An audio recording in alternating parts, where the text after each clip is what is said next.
Coming up on DITV, we have an update on the Ped Mall shooter as the judge has reached a verdict. And later, we tell you about a UI grad who will have her book on Oprah's book club.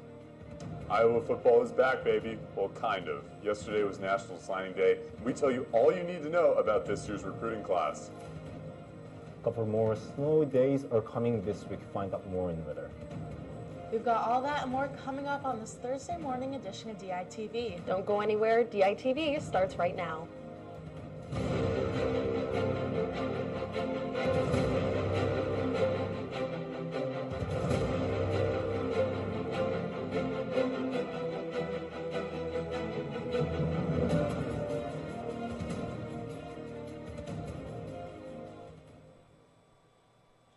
Good morning, and thank you for tuning in. I'm Kaylin Cluck. And I'm Sydney Zatz. We begin with the major update in the Ped Mall shooting incident from last August. A jury has found Lamar Wilson guilty of voluntary manslaughter, 2 counts of assault, and intimidation with a deadly weapon. Lawyers did not dispute the fact Wilson had fired 5 bullets early in the morning of August 27th. The fired bullets killed Khalik Jones and injured 2 others. And Wilson's lawyers have instead been defending his right to stand his ground. They claim he was acting in self-defense and feared for his life. In response to the verdict, Wilson's attorney has stated, quote, "We're disappointed. We think this was clearly a self-defense case. When you have 4 men with guns confronting you, I just don't see how, under the law, a person could believe there was no imminent threat," end quote. Stick with DITV for additional updates. As well as additional updates, I know we have an update on the Stephen Wynn case as he is a big university donor. Exactly, and we've got Lauren Varell in the studio to tell us more. Lauren? Thanks, guys. CEO and chairman of Wynn Resorts, Stephen Wynn, has stepped down from his company. This comes after several women have accused Wynn of sexual misconduct. He will be replaced by the president of the company, Matt Maddox. Last month, the Wall Street Journal wrote a detailed article about Wynn's misconduct. This included accusations of him harassing women and forcing them into sex. Last week, the University of Iowa removed his name from the UI's Institute of Vision Research. He has donated $25 million to the UI in 2013. The money has been used to support blindness research. That's all I have for you on the Stephen Wynn News Update. Kaylin and Sydney, guys, back to you. Thanks, Lauren. Hundreds of workers in Iowa City will soon be relocated. Procter & Gamble are set to transfer their body and hair production services to a new plant in West Virginia. The move will be finalized by 2020. Oral care product workers will remain working in the Iowa City location. This move means around 40% of the total staff in the city will no longer be working here. There are currently 1,200 employees of Procter & Gamble in 3 Iowa City locations. Oprah Winfrey's book club has just revealed its new book, and it has ties to the University of Iowa. In a video posted to Facebook, Oprah announces UI grad Tiare Jones' book as her latest selection.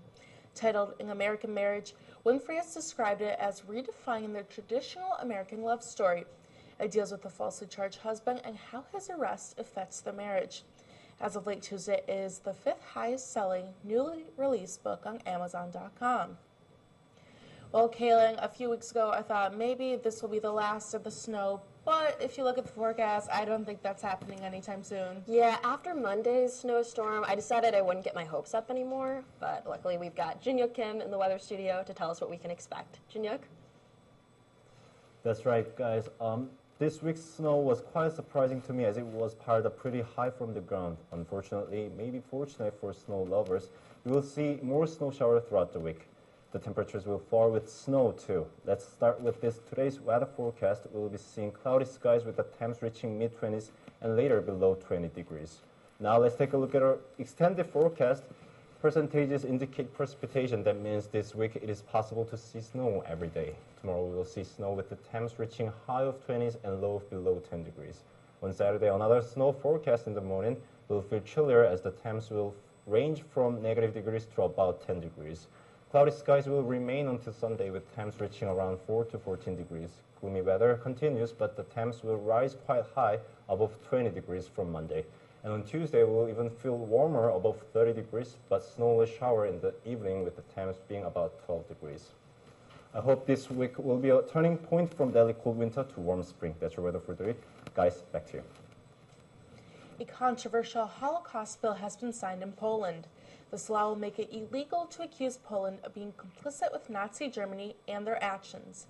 including the Holocaust. Additionally, the term Polish death camps will be banned in relation to Auschwitz and other concentration camps in Poland. Violations of the law could lead up to 3 years in prison.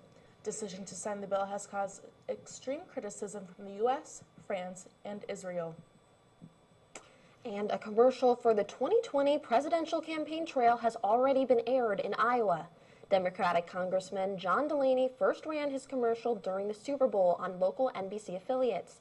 He focuses on bipartisanship in the country's capital. A second commercial for Delaney is set to air soon in Cedar Rapids. It is reported that Delaney is paying $1 million to air both commercials. And an Iowa City favorite is heading west. Joining locations in Iowa City and Cedar Rapids, the Des Moines area is adding a dumpling darling. Taking recipes from different cultures, the owners hope to give Iowans a taste of international cuisine. They have inspiration from East Asian and European foods. The addition will not affect the menus at current locations. The Des Moines branch is set to open in July of 2018. The Winter Olympics is set to kick off in Pyeongchang, South Korea tomorrow night. That's right, Sydney. And all eyes have been on North Korea as they have agreed to participate in this year's games. And this week, North Korean leader Kim Jong-un announced that a member of his family will be attending the games, his sister Kim Yo-jong. And this will be the first time a member of the ruling family has been to South Korea since the end of the Korean War in 1953. We'll have an update on the opening ceremonies on Monday. And Kaylin, I hear that the opening ceremonies are 5 a.m. our time. I might have to watch a little bit later in the evening. And along with the Winter Olympics, we're going to have some Hawkeye sports abounds in the next few weeks. Yeah, that's right. We've got basketball. Wolf's got some news on football. And baseball soon. That's true. Spring. And he is in the sports studio to tell us more. Will? Yeah, I'm here today. I'm very excited for the Olympics as well. Obviously, with Lindsey Vonn and Shaun White competing, it's always fun to see these guys compete around this time of the year. One senior softball player experienced many setbacks, but that did not get in the way of her success. Alexis Score has more on the story.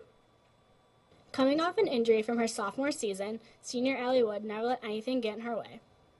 I got hurt my sophomore year and kept pushing through it, and I didn't redshirt, mainly because my class is very important to me, and we all came in and we've all been through this journey together, and I wanted to remain in this class.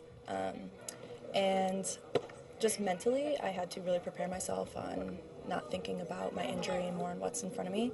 So that's really what I pushed, is focusing on what's going on in front of me, the plays, focusing on my team, my pitcher as I'm in center field, and focusing my attention on them instead of how I'm feeling.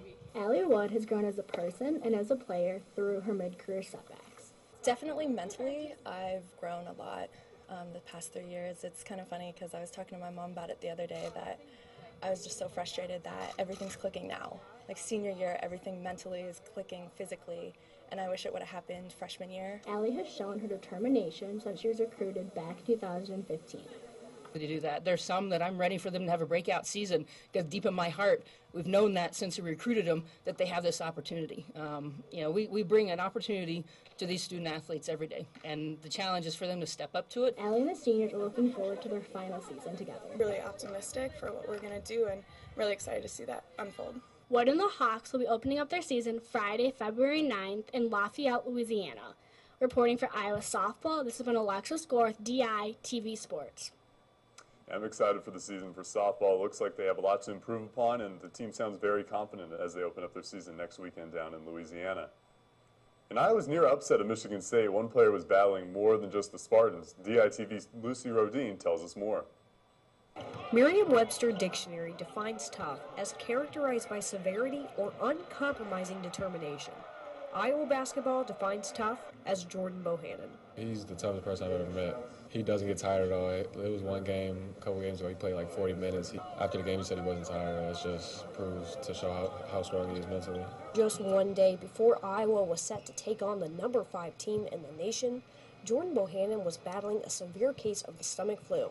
Yeah, the first time I came out of the game, I was shivering quite a bit, and Fred got some power into me, and obviously the breaks got to me quite a bit, but try not to show him too much fatigue or anything. Despite illness riding him down, Bohannon managed to play 32 minutes against Michigan State and finished with 17 points on the night. And I don't know if there's anybody in this room that's surprised.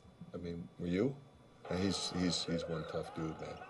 Not surprised he played the way he played. He's always been a tough kid and stuff, so I knew when he hit the floor tonight he was going to be at his best or give it 100%. So that's the kind of guy he's been since the day I met him. I don't know a lot of guys that could have done that tonight and stuff, so it wasn't surprising to me at all.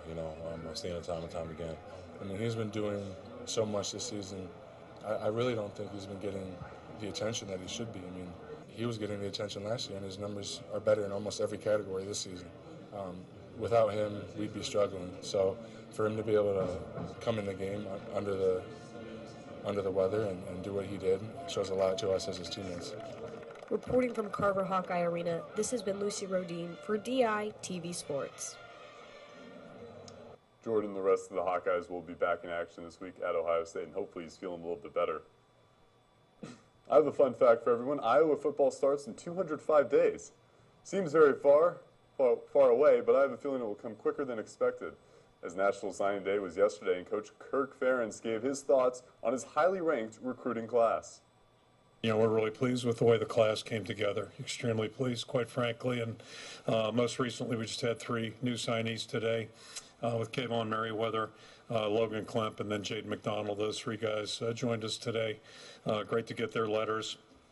And then going backwards a little bit, DJ Johnson, Julius Prince, didn't acknowledge their signing publicly, but that's certainly out there now. And I'd be remiss if I didn't touch on Nico Reganey, just to have him join our program before school started. He's a guy that we actually looked at a year ago. He went to prep school this past year and joined us before the semester got going. So those 6 new additions we're really pleased with, and I feel like it really rounded the class out. I think we've got a great class of 22 signees, and very, very happy about that.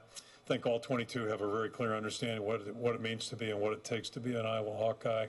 Certainly that process will continue as we move forward, but I think it's a great start with those guys. I don't know about everyone else here at the DI, but I can't wait 205 days to see Kirk Ferentz again. And luckily, we don't have to wait that long with the team kicking off spring ball on Wednesday, March 21st.